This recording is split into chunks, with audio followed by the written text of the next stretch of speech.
This is something that you all asked for last year. It's quite a few years since I've done this. There's so much to remember, I'll probably forget half of it anyway. The point is that I want to show you basically what you might call a basic lighting setup. Now, I'm going to show you some pictures first of all before I actually get on to the lighting. Because there's one or two points I want to make about pictures beforehand. In portraiture, there is three main kinds of lighting. There's many variants, but there's main kinds of lighting. There's what's called mid-key. Now, mid-key means that there is detail in the shadows. There's details all in the shadows here, details in the highlight. The interesting thing about that particular picture is that there was no sophisticated lighting used on that. It was a single hammerhead flash gun in a brolly. And that's all. Now, I know that you can set up and manipulate background lights, but if you don't have those background lights, then you have to work things out. So you don't have to. So in this case, the background was just a plain wall, no light put on it, just a single brolly lit this, and that's mid-key lighting. Now, there might be a couple of examples of this. That's another one, very similar. That's another one. I'll put this one in because you may see that there's a bit of soft focus around there. I'll come to that soft focus technique a little bit later on. Again, another mid-key one. You've got detail everywhere, all in the shadows. Even in the black dress down here, there's detail. That's mid-key. Again, mid-key, just another one. Now it's not true high key, this is pseudo high key. Because we do have, for high key, that's quite a strong shadow. But basically, it's a fairly light background, blonde girl, bit of backlighting on the hair, and it looks like high key.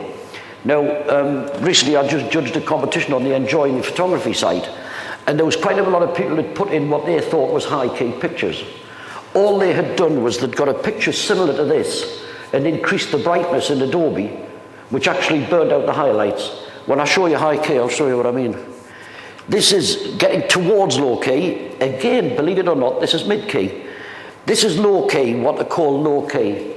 Low-key is where you get a lot of black, in fact, no detail in the shadows, and it's just done with very stark lighting, just to emphasize something particular. In this case, it's the hat and just the outline of the face. Now, you may wonder where the idea comes from, shots like this.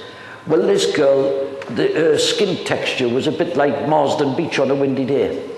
And if I'd done a normal portrait, it wouldn't have been very flattering. I'd have used 16 soft focuses to get something. So I said, okay, drop the hat, hide your face, and let's get a picture. That again is low key. That doesn't show up on my laptop. Never mind, projector's better. This is actually burning them out slightly, this digital projector. Because this again is low key. We've got very deep shadows down here, deep shadows. That's, again, pseudo low key because I've introduced this spotlight as if it was a light from heaven.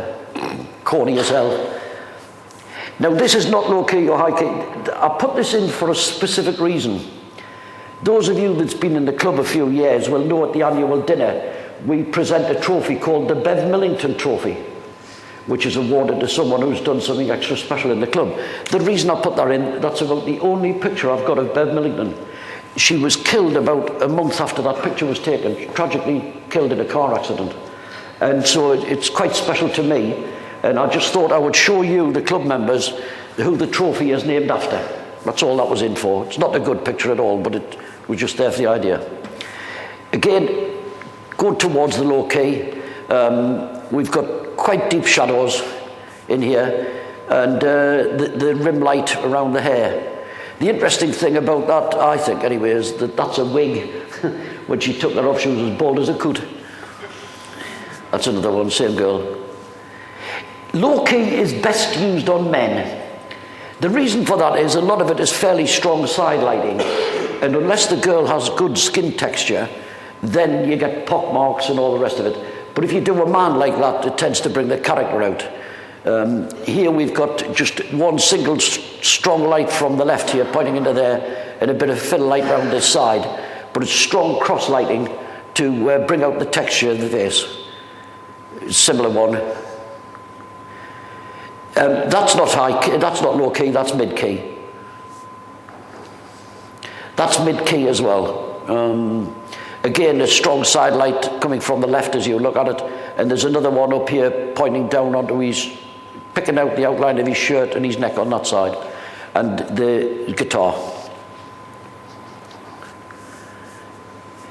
Now again, that's not low key, because we have detail in the shadows. It was just something I want to talk about later, about low camera viewpoints. It's very rare you can get it. I'll put that in just to give you all a laugh. And that one to give you an even bigger laugh. When I looked at that, I went, my God. This is an interesting picture. I've spoken to one or two about this one.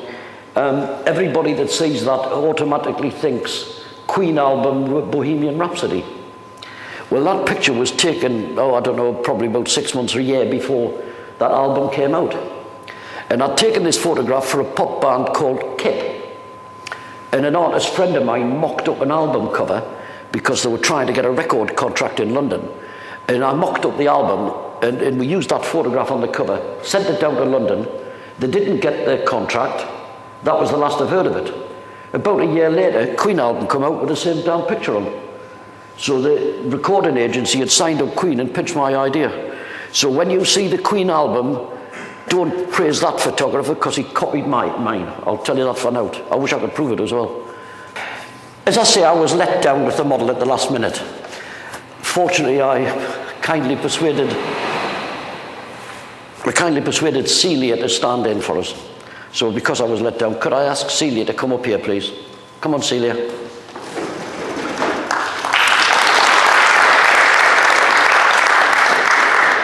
Just sit on the stool. Are you round on the lights, Ray? One of the first things people do when they get a camera is, and don't forget if you're advanced or anything, I don't care. I'm talking to people who don't know a great deal about portraiture. What you get is a lot of people take their first picture with the flash on camera. And when they get the results back, they wonder what's gone wrong with it. Well, I think you can blatantly see what's wrong with doing it that way. Is that, first of all, we have this very hard black shadow behind her, and if you just look straight at the camera, see there, you get very, very flat lighting, no shape at all, no difference between this side of the face and that side of the face. That's always the first thing, the way everybody takes their picture. Click, flash. That's okay for parties and all the rest of it, but if you want to do serious portraiture, that's not the best way to do it.